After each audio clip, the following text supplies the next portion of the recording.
Hi all. இன்றைக்கி October 1 டேட்டில் வந்த நியூஸ் பேப்பருடைய எடிட்டோரியல் பார்க்கலாம். 2 கண்டென்ட் கொடுத்துருக்காங்க. ஒன்று என்னென்னா ஆர்எஸ்எஸ்ஸுடைய நூற்றாண்டு விழா, அடுத்தது மகாத்மா காந்தியுடைய பிறந்தநாள். இந்த 2 கண்டென்ட் கொடுத்துருக்காங்க, பார்ப்போம். ஃபஸ்ட்டு ஆர்எஸ்எஸ் பற்றி பார்த்துடலாம். ஆர்எஸ்எஸ் வந்து நாகபுரியில் வந்து ஸ்டார்ட் பண்ணியிருக்காங்க. அதாவது நாகபுரினா நாக்பூர், அதுதான் நாகபுரி, ரெண்டு ஒன்று தான். ஒரு 5-6 பேர் வந்து சேர்ந்து, இளைஞர்கள் வந்து சேர்ந்து ஸ்டார்ட் பண்ணியிருக்காங்க. அதோட நோக்கம் என்ன அப்படின்னு பார்த்தீங்கன்னா, பெண்களை பாதுகாக்கிறது தான் அதோட நோக்கம். ஸோ ஆர்எஸ்எஸோடைய விரிவாக்கம் அப்படின்னு பார்த்திங்கன்னா ராஷ்ட்ரிய ஸ்வயம் சேவக் சங் அப்படின்றது தான் அதோடைய விரிவாக்கம். ஸோ அதை வந்து எப்போ ஸ்டார்ட் பண்ணியிருக்காங்க அப்படின்னா விஜயதசமி டேட்டில் தான் ஸ்டார்ட் பண்ணியிருக்காங்க. அது இந்த வருஷம் வந்து அக்டோபர் 2 வருது. ஆனால் அது 1925 வந்து செப்டம்பர் 27 தான் வந்து ஸ்டார்ட் பண்ணியிருப்பாங்க, விஜயதசமி அன்னைக்கு. ஓகேவா? ஸோ அதை வந்து ஸ்டார்ட் பண்ணது யார் அப்படின்னா பார்த்தீங்கன்னா ஒரு சில இளைஞர்கள் வந்து ஸ்டார்ட் பண்ணியிருக்காங்களா. ஸோ அதில் மெயின் காரணமாக யார் இருந்திருக்காங்க அப்படின்னு பார்த்தீங்கன்னா கேசவ பலிராம் ஹெக்டேவர் அப்படின்றவர் தான் வந்து ஃபஸ்ட்டு இதை ஸ்டார்ட் பண்ணுறதுக்கு உந்துதலாக இருந்திருக்காரு. ஸோ அவர் தான் ஸ்டார்ட் பண்ணியிருக்காரு. ஸோ இந்த அமைப்பு நிறுவனது யார் அப்படின்றது மட்டும்தான் இங்கே மெயின் கொஸ்டினாக இருக்கும். அதே மாதிரி நாக்பூரில் வந்து ஸ்டார்ட் பண்ணியிருக்காங்க அப்படின்றது ஒரு கொஸ்டின். இது தவிர்த்து மற்ற எல்லாமே கதை தான், ஒரு அண்டர்ஸ்டாண்டிங்காக பார்க்கலாம். இவர் வந்து ஒரு மருத்துவர், அப்புறம் பாலகங்காதர திலகரால் கவரப்பட்ட தேசியவாதி, அப்புறம் அனுசீலன் சமிதி புரட்சியாளர்களுக்குள்ளேயே தொடர்புடைய ஒரு ஆள். அனுசீலன் சமிதி நம்ம படிச்சுப்போம் 12th ஹிஸ்ட்ரியில். கொல்கத்தா அனுசீலன் சமிதி, டாக்கா அனுசீலன் சமிதி அப்படின்னு சொல்லி படிச்சுப்போம்.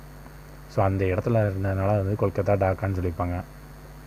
மற்றபடி அது வந்து அனுசீலன் சமிதி எல்லாமே ஒரே அமைப்பு தான், புரட்சியாளர்களுடைய அமைப்பு அப்படின்னு சொல்லுவாங்க. ஸோ அதை பார்த்துங்க. அடுத்தது டேட்டு ஸ்டார்ட் பண்ணதுன்னு தெரியும்.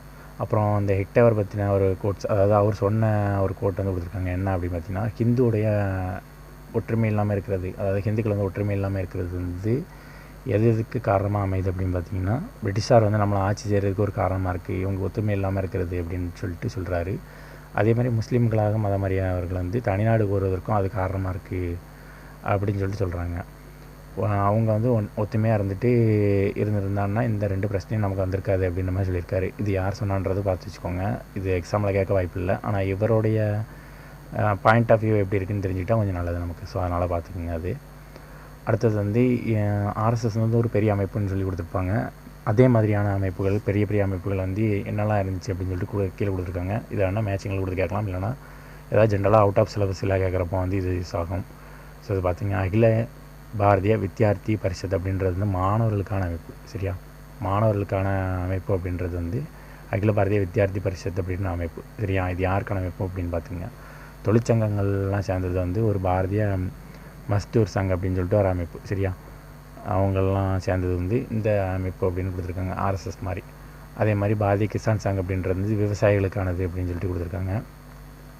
அப்புறம் அகில பாரதிய அதிவக்தா பரிஷத் அப்படின்றது வந்து வழக்கறிஞர்களுக்கு, அதாவது லாயருக்கு அந்த மாதிரி அவங்களுக்குள்ள அமைப்பு அப்படின்னு கொடுத்துருக்காங்க. அதே மாதிரி அகில பாரதிய பூர்வ சைனிக் சேவா பரிஷத் அப்படின்னு சொல்லி கொடுத்துருக்காங்க. இதில் சைனிக் அப்படின்றது நீங்கள் கேள்விப்பட்டிருப்பீங்க, நியூஸ்லாம் அடிக்கடி. சைனிக் பள்ளி இருக்குது, அங்கே இருக்குது, திருச்சியில் இருக்குதுன்னு நினைக்கிறேன்.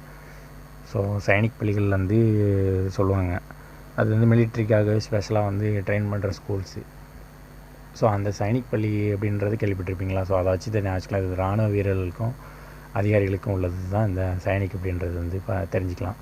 இதான் இப்போ ரீசெண்டாக ஸ்டார்ட் பண்ணது, 2001 கிட்ட ஸ்டார்ட் பண்ணியிருக்காங்க. ஸோ அதனால் அது பார்த்துங்க. ஓகேவா? ஸோ அவ்வளோதான். அப்புறம் கீழே உள்ள கண்டென்ட் பார்த்திங்க.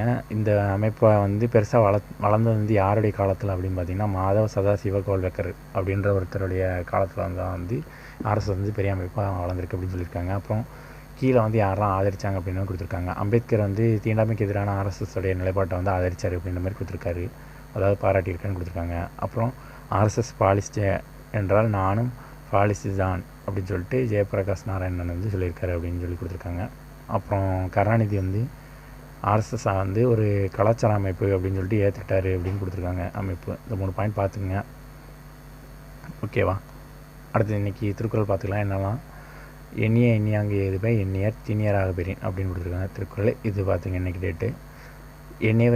அதாவது எண்ணியவர்னு யாரை சொல்கிறாங்க அப்படின்னா எண்ணியபடியே செயலாற்றுவதில் இருப்பாங்கள்ல, அவங்க தான் வந்து எண்ணியவர் அப்படின்னு சொல்கிறாங்க. ஸோ எண்ணியவர் வந்து உறுதியுடையவராக இருக்க பெற்றால் அவர் வந்து எண்ணியவற்றை எண்ணியவரே அடைவார். அவர் வந்து எண்ணத்தில் கவனமாக இருந்துச்சுன்னா வந்து செயல் வந்து கண்டிப்பாக நடக்கும் அப்படின்னு சொல்லுவாங்களாம். ஸோ அது வந்து இந்த திருக்குறள் பேஸ்டாக சொல்கிறது தான். சரி, அதை பார்த்துங்க. அடுத்தது வந்து காந்தியோட பிறந்தநாளை பற்றி கொடுத்துருக்காங்க. காந்தி வந்து தென்னாப்பிரிக்காவில் இருந்து இந்தியாவுக்கு திரும்பினது வந்து 1915 எல்லாருக்கும் தெரியும், அது புக் டேட்டாக தான். ஸோ அவருடைய பிறந்தநாள் வந்து அவர் வட்டமேசை மாநாடுக்கு போகிறப்போ அவருக்கு விழாலாம் ஏற்பாடு பண்ணாங்க. ஆனால் அவர் சீரியஸாக வந்து வட்டமேசை மாநாடுக்கு போயிட்டார். அதுக்கப்புறம் வந்து ஜாயின் பண்ணார், விழா கொண்டாடினார் அப்படின்னு சொல்லி கதையை கொடுத்துருப்பாங்க. அதெல்லாம் எக்ஸாம் கேட்க மாட்டாங்க, பார்த்துக்குங்க. ஸோ ஆனால் இந்த இது கேட்டாங்கன்னா கேட்கலாம். பீகார் அரசு வந்து அவருடைய பிறந்தநாளை வந்து ஊதியத்துடன் கூடிய விடுமுறை நாள் அப்படின்னு சொல்லிட்டு அறிவிச்சிருப்பாங்க. ஸோ அதுக்கு வந்து காந்தி வந்து எதிர்ப்பு தெரிவிச்சிருப்பார். என் பிறந்தநாளை வந்து விடுமுறை நாளாக வந்து அறிவிப்பது அப்படின்றது வந்து எதுக்கு ஈக்குவல் அப்படின்னு பார்த்தீங்கன்னா, பிடியாணையின்றியே கைது செய்வதற்குரிய குற்றமாகும் அப்படின்னு சொல்லிட்டு சொல்லியிருப்பார். ஸோ அதை வந்து கடுமையாக விமர்சிச்சிருப்பார். நீங்கள் அந்த டேட்டில் வந்து நூல் நூக்கணும், பிரார்த்தனை செய்யணும், அப்புறம் அரிசன சேவை, ஏதாவது தாழ்த்தப்பட்டவர்களுக்கு அவங்களுக்கு சேவை செஞ்சு அவங்களுக்கு ஹெல்ப் பண்ணுற மாதிரியான மக்கள் ஈடுபட வேண்டும் அப்படின்னு சொல்லி கொடுத்துருக்காங்க. அவர் சொல்லியிருக்காரு. சரியா? அது உழைப்புக்கும் சேவைக்குமான நாள் தானே தவிர கொண்டாட்டத்துக்கான நாள் அல்ல அப்படின்னு சொல்லியிருப்பார் மகாத்மா. சரியா? ஸோ இது கொடுத்துருக்காங்க. அதுக்கப்புறம் அவருடைய கதையெல்லாம் சொல்லியிருப்பாங்க. பிறந்தநாள் எப்படி போச்சு அப்படின்னு சொல்லிட்டு அதெல்லாம் தேவையில்லை. அடுத்து இந்த ஒரு யாரெல்லாம் வந்து இன்னொரு பிறந்தநாளில் வந்து அவர் வந்து மீட் பண்ணாங்க அப்படின்னு கொடுத்துருப்பாங்க. அந்த டைமில் யாரெல்லாம் வந்து கவர்னர் ஜெனரலு, பிரதமர், துணை பிரதமர் அப்படின்னு பார்த்துங்க. மவுண்ட் பேட்டன் வந்து இருந்திருக்காரு. அதுக்கப்புறம் ஜவஹர்லால் நேரு, அப்புறம் பட்டேல் இருந்திருக்காரு. இவங்களாம் பார்த்துக்குங்க. அடுத்து வந்து ஒரு 3 அறிவிப்பு வந்து கொடுத்துருப்பாங்க. காந்திக்கு வந்து அந்த அறிவிப்புலாம் எப்படி இருந்திருக்கும் அப்படின்னு சொல்லியிருப்பார் அவர். ஃபஸ்ட் அறிவிப்பு என்ன அப்படின்னு பார்த்தீங்கன்னா, மதராஸ் மாகாணம். அந்த டைமில் மதராஸ் மாநிலத்தில் வந்து என்ன சொல்கிறாங்கன்னா, மதுவிலக்கு திட்டம் வந்து முழுமையாக செயல்படுத்தப்படும் அப்படின்னு சொல்லிட்டு அறிவிச்சிருப்பாங்க. பீகார் வந்து என்ன பண்ணியிருப்பாங்கன்னா, அரசு விடுமுறை நாளாக கொண்டாடிருப்பாங்க. ஆனால் அதை வந்து நெகட்டிவாக கொடுத்துருக்காங்களா. ஆனால் இங்கே வந்து நம்ம மதராஸ் மாகாணம், நம்ம இடம் அப்படின்றதுனால இது வந்து பார்த்துக்கோங்க. அந்த மதுவிலக்கு திட்டத்தை வந்து முழுமையாக செயல்படுத்தணும் அப்படின்னு சொல்லிட்டு அறிவு கொடுத்துருப்பாங்க. அப்புறம் ரெண்டாவது வந்து இவர் வந்து கப்பலில் பயணிக்கிறப்போ ஒரு ஃப்ரெண்ட் வந்து ஹெல்ப் பண்ணியிருப்பார். அவர் 100 வருஷம் நீங்கள் வாழணும் அப்படின்னு சொல்லிட்டு ஒரு கடிதத்தை போட்டிருப்பார் காந்திக்கு வந்து அவ்வளோ வருஷம்லாம் வாழ்றதுக்கு எனக்கு விருப்பம் இல்லைப்பா அப்படின்னு சொல்லிட்டு சொல்லியிருப்பார். அது கதை தான், நமக்கு தேவையில்லை. அதே மாதிரி 3வது வந்து ஒரு வரலாற்று ஆசிரியர் வந்து என்ன பண்ணியிருப்பார் அப்படின்னு பார்த்தீங்கன்னா, இவர் வந்து இன்னொரு விஷயத்தோட கம்பேர் பண்ணியிருப்பார். எதோட அப்படின்னு பார்த்தீங்கன்னா, 2வது உலகப் போரில் வந்து பிரிட்டன் வந்து வின் பண்ணுறதுக்கு சர்ச்சில் தான் காரணம். அவரோட வெற்றி வந்து பின்னாளில் தேர்தல் நடந்தப்போ மக்கள் வந்து அவங்க மாற்றி ஓட்டு போட்டு அவரை தோக்கடித்து வீசி எறிஞ்சிட்டாங்க அப்படின்னு மாதிரி கொடுத்துருப்பாங்க. அந்த மாதிரி வீசி எறிஞ்சிட்டாங்களா, அதே நிலமை தான் வந்து சுதந்திரத்துக்கு அப்புறம் மகாத்மாக்கும் வருமோ அப்படின்னு சொல்லிட்டு நான் பயப்படுறேன் அப்படின்ற மாதிரி. அதாவது எனக்கு நினச்சா கொஞ்சம் வருத்தமாக இருக்குது, அப்படி ஆகக்கூடாது அப்படின்ற மாதிரி இருக்காரு. ஆனால் அதே மாதிரி தான் அவர் வந்து அது சரிதான் அப்படின்ற மாதிரி காந்தி வந்து சொல்லியிருக்காரு அப்படின்னு கொடுத்துருக்காங்க. அவ்வளோதான் இன்றைக்கி கண்டென்ட்டு.